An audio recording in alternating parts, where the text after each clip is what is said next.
They knew something we've forgotten. The kings, the priests, the wealthy mystics of Egypt, Babylon, and ancient Judea, they never touched their gold without doing this one thing first. And that's why their wealth was never just wealth. It was consecrated, protected, multiplied by forces no man could see, but all men obeyed. You, listening now, you've handled money every day of your life. But did you ever anoint it? Did you ever speak to it before it left your hands? Did you ever offer it up to something higher so it would return tenfold? This isn't a metaphor, and it's not a mindset hack. This is an ancient ritual of alignment used by those who were never afraid to be rich because they were divinely appointed to be. And if you feel a twinge of recognition, that's not nostalgia, that's remembrance. You've done this before, in another lifetime or another lineage, and now it's time to remember. There was a king in the old kingdoms of Sheba. Before his army marched, before his coin was spent, before a single trade was made, he went into silence. He would step into a chamber lit by flame, where the names of the sacred were etched into stone, and he would place his coin on the altar, not for sacrifice, but for instruction. He would say, "I offer this wealth as a tool of divine obedience.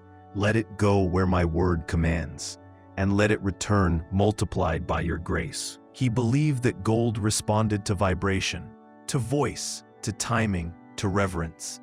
He believed that money must be spoken to as you would speak to a soldier. Clear command, sacred intent, no apology.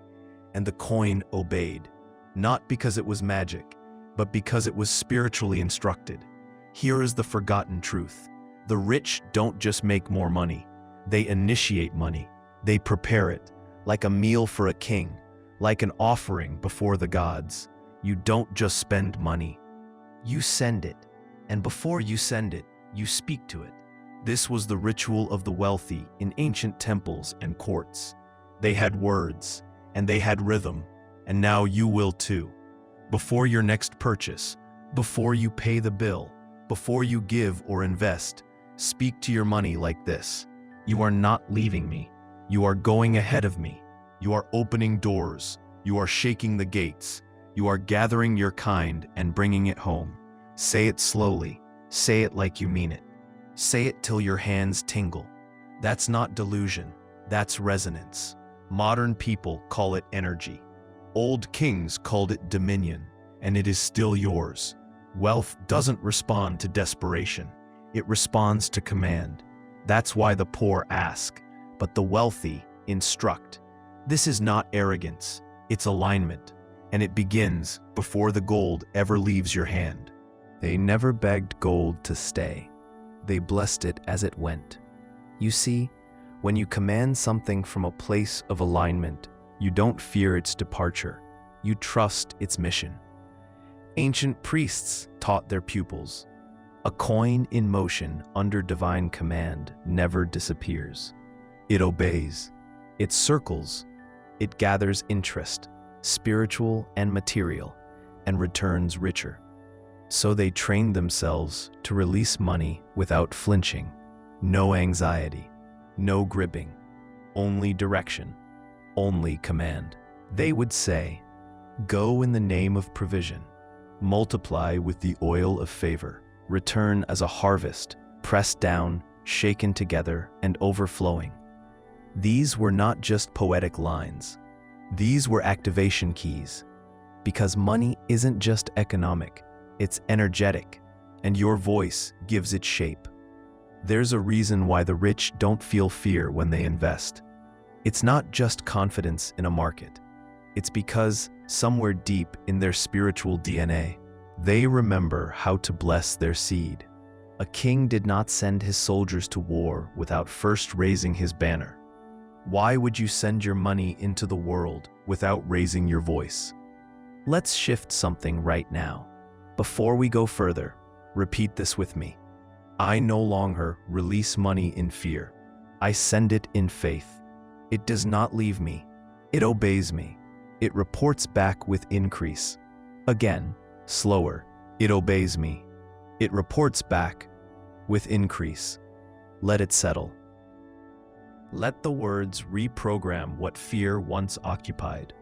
Most people today have never been taught this.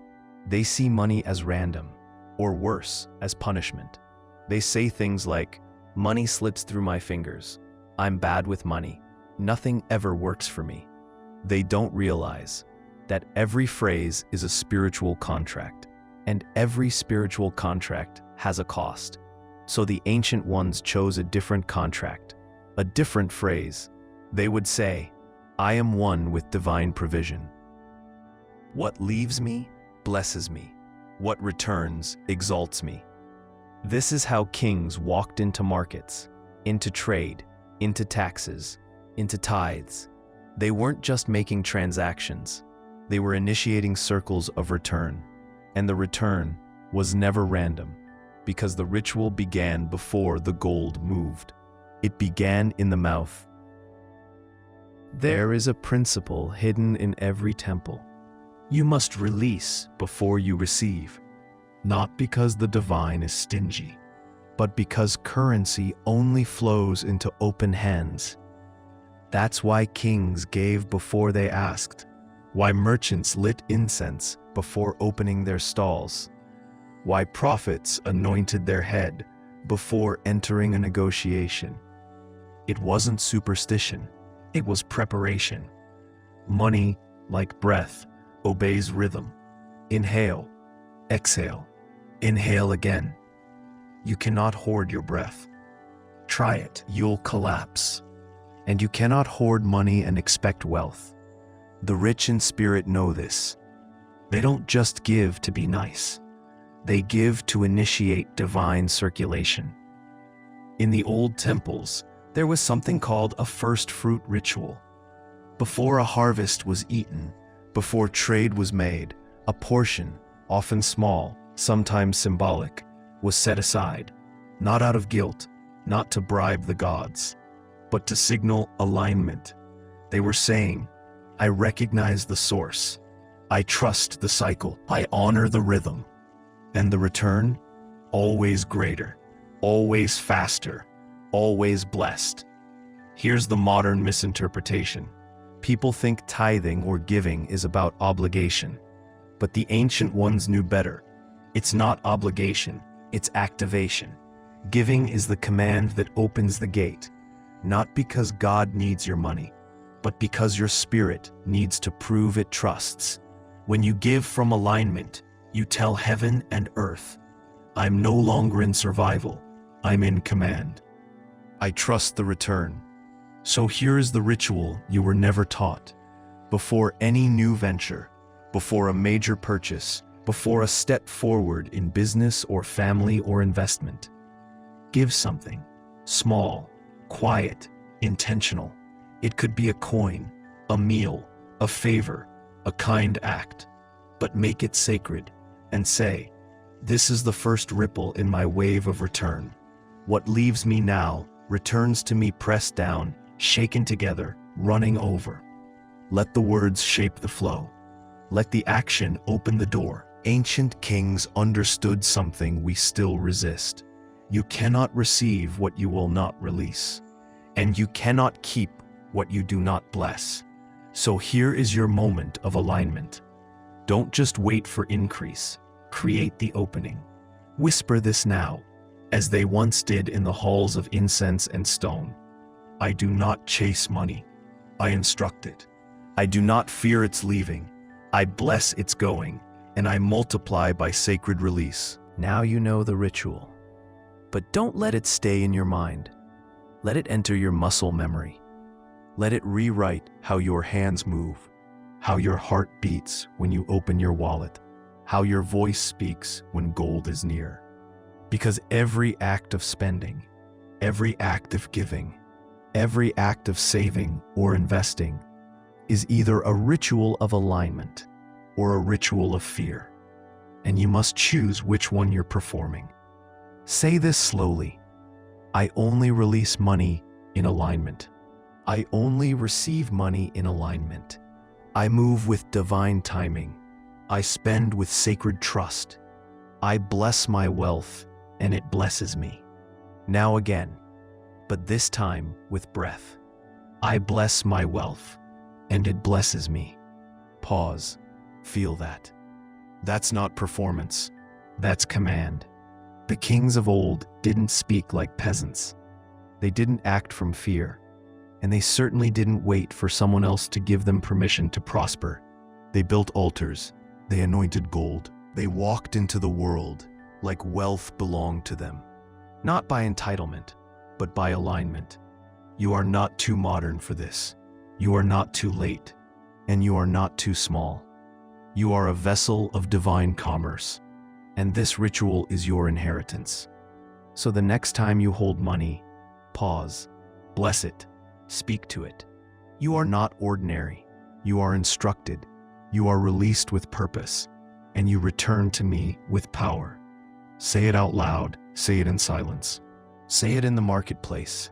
Say it in the mirror. But say it, because until you speak, the wealth that's meant for you remains unclaimed. Close your eyes now, just for a moment. Visualize a table in a stone chamber. There is a coin resting on a cloth. Incense burns, light flickers, and your voice rises, not in pleading, but in power. You touch the coin and declare, "Let the wealth I release be the wealth that finds its way home, not by force, but by flow, not by fear, but by faith, not by scarcity, but by sacred instruction." And the chamber responds, because the spirit of gold remembers you, and it has always known the sound of your command. The kings weren't special.